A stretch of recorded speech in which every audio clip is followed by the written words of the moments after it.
गोड गोजिरी लाज लाजरी सैत होणार नवरी एका आभूषणची घेऊन दागिनी एका आभूषणची घेऊन दागिनी हिरे मोती गंगाळी घरी तीच परंपरा तोच विश्वास एकता ज्वेलर्स नगर परिषद समोर मेन रोड परतवाडा।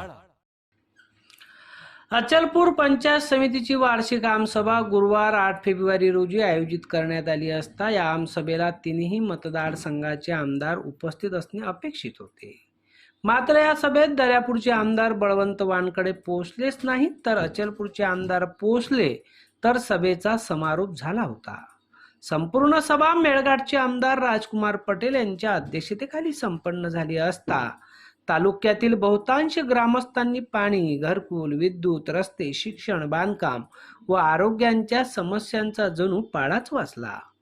या समस्या ऐकून आमदार राजकुमार पटेलही आवक झाले आणि उपस्थित प्रशासकीय अधिकाऱ्यांना प्रत्येक समस्येची नोंद घ्या आणि त्या तात्काळ निकाली काढा आणि दोषींवर कारवाई करा, चौकशी समिती गठीत करा आणि सामान्य जनतेला न्याय द्या असे निर्देश यावेळी त्यांनी दिले।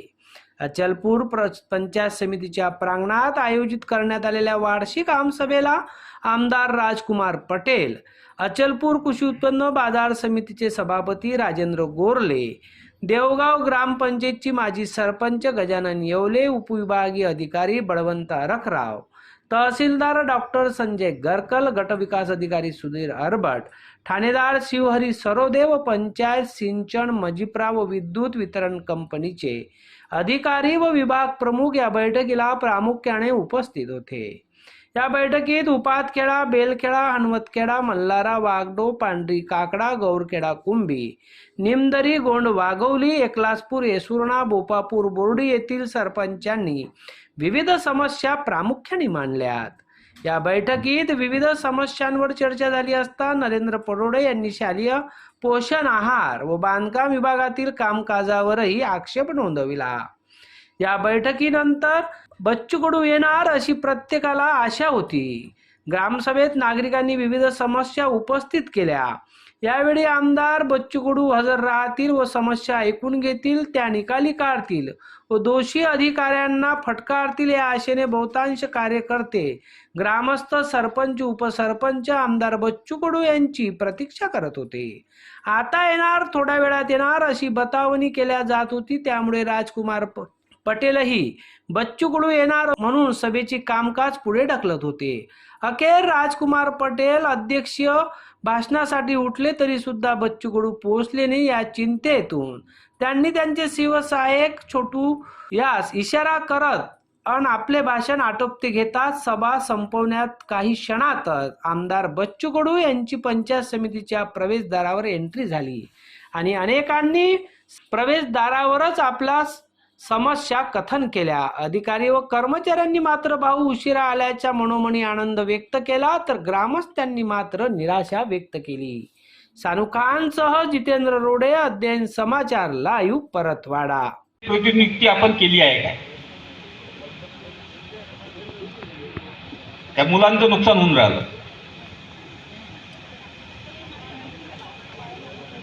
चुकीचं आहे। ते पंचायत समितीतच असतात, मुलांना शिकवत नाहीत, माझा स्पष्ट आरोप आहे। ते फक्त केंद्र प्रमुखाचं काम पाहतात। मॅडम आहे तुम्ही वरती, त्याची नोंद तुमच्याकडे आहे काय? काय तुम्ही ऐकून घ्या, तुम्ही किती शाळांना भेटी दिल्या बीओ म्हणून? बीओ म्हणून जवळपास माझ्या सर्व शाळेला भेटी झालेल्या आहेत सर। सगळ्या शाळांना भेटी झाल्या, मग तुम्ही फॉलोअप घेतला का? ते शिक्षक केंद्र प्रमुख तिथं असतात म्हणून तुम्ही गेले त्या दिवशी जरूर असतील, आमचं म्हणणं नाही, परंतु त्या मुलांचं किती नुकसान होत आहे? कसे ते पालक जिल्हा परिषद शाळेकडे वळतील मुलं टाकायला? नाही, हे तुमचं रास्ता आहे की त्यांचं ते दुर्लक्ष होते, कारण की त्यांच्या मागे हे जे काम आहे केंद्र प्रमुखांचं आणि वरून आम्हाला जी माहिती द्यायची असते ते केंद्र प्रमुखांनी संकलन जोपर्यंत होत नाही तोपर्यंत आम्ही जिल्ह्याला माहिती देऊ शकत नाही। मग जिल्हा परिषद शिक्षण विभाग फक्त माहिती देण्यातच गुंग आहे, मुलांना शिकवण्यात नाही। मुलं गोरगरिबीमध्ये शिकतात आणि त्यांचं तुम्ही अशा प्रकारे नुकसान करता। बऱ्याच हे योग्य ठिकाणी- नाही. अध्यक्ष महोदय मी यांच्यासोबत बोलणार नाही. तुम्हाला एकच सांगतो की या आमसभेच्या माध्यमातून यात सुधारणा करा आणि जे केंद्र प्रमुख आहे तुम्ही केंद्र प्रमुखाच्या नियुक्त्या करा, नाही तर खाजगी पद्धतीनं तिथं केंद्र प्रमुख नेमा. कोणी काम करू शकते, परंतु त्या शिक्षकाला त्या शाळेवर जाऊ द्या. कृपा करून त्या मुलांचं नुकसान होणार नाही.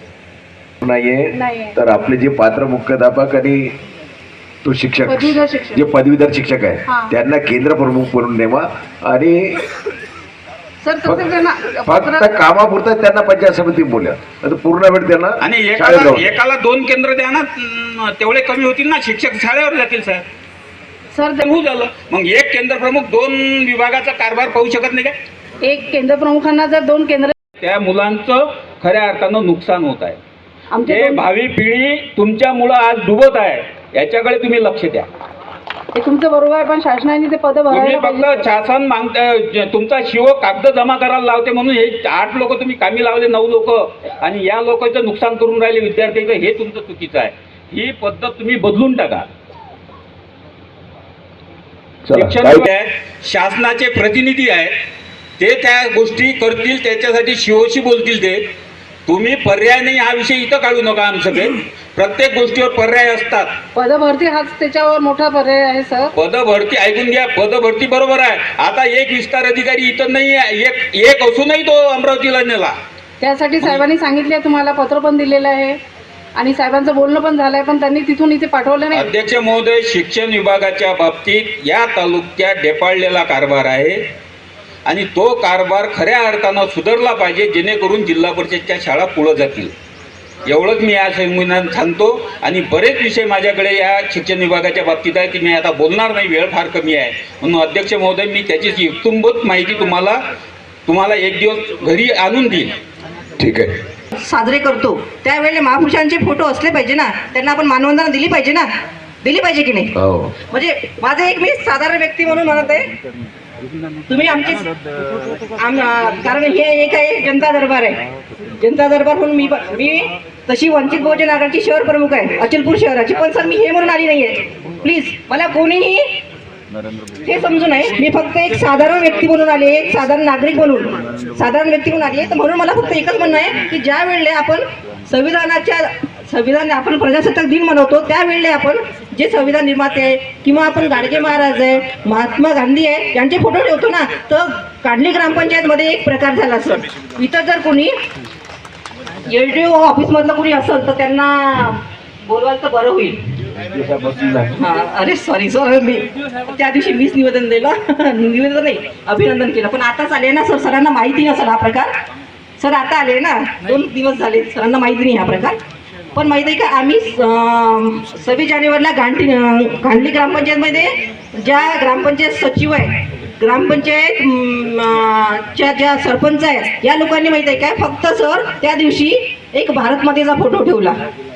त्या दिवशी जेव्हा कार्यक्रम केला ना, त्यावेळेला फक्त एक भारत मातेचा फोटो ठेवला आणि सर्वच महापुरुषांना बघडलं. असं बरोबर आहे का या लोकांचं, ग्रामपंचायतवाल्यांचं बरोबर आहे काय? आणि हे निवेदन आम्ही LDO साहेब आता आले यांच्या आधी आम्ही 29 तारखेला विचारायचं आहे. काय म्हणतो आपलं प्रोसिजर काय? सरांना माहिती ध्वजारोहण करताना आपण भारत मातेचा फोटो किंवा सगळे महापुरुषाचा फोटो ठेवायला पाहिजे काय? नाही सर नव्हतेच ना सर, आता आले ना. राष्ट्राचा अपमान आहे, या देशाचा अपमान आहे आणि त्या गावाचाही अपमान आहे. तेव्हा तिथं उपस्थित असलेले सरपंच, सचिव आणि पोलीस पाटील सुद्धा यांच्यावर राष्ट्रद्रोहाचा गुन्हा दाखल झाला पाहिजे. अंत्यतः येथे जन आंदोलन उभं होईल. महापुरुषांना कोणी वगळू शकत नाही, घटना निर्मात्याला कोणी वगळू शकत नाही.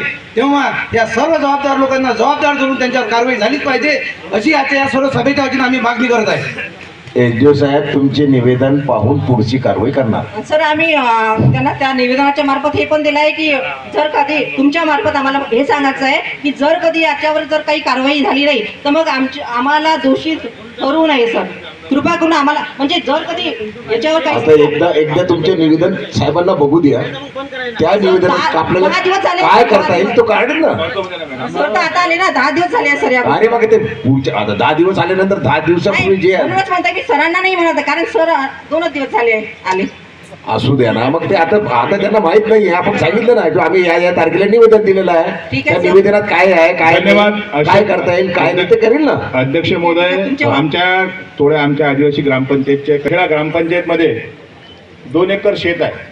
त्या शेतावर 35 वर्षापासून लोक राहत आहेत, पण ते अतिक्रमण म्हणून राहत आहेत. त्यात पाण्याची टाकी त्या लोकांना तिथे घरकुल द्यायचा आहे. बेलखेडा ग्रामपंचायतचा मुद्दा आहे. त्यावर जर नियमाकुल होऊ शकते का तहसीलदार साहेब? साहेब, तहसीलदार साहेब, काय होऊ शकते?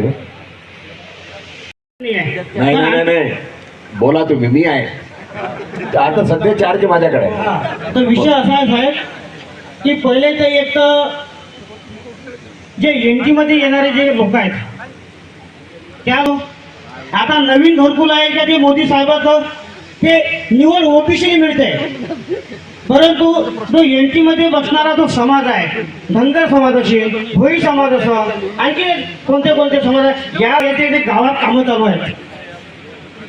त्या जल प्राधिकरणावाले जे गावामध्ये नाल्या केल्या त्याने विचारा किती फूटपर्यंत नाली आहे, त्याच्या त्यांना नाली होत नसून पाईपलाईन टाकणं होत नसून तो कंट्रॅक्ट हर ग्रामपंचायतचे द्यावा. पाटील साहेब, तुमच्या इकडे येते का तो विषय पहा.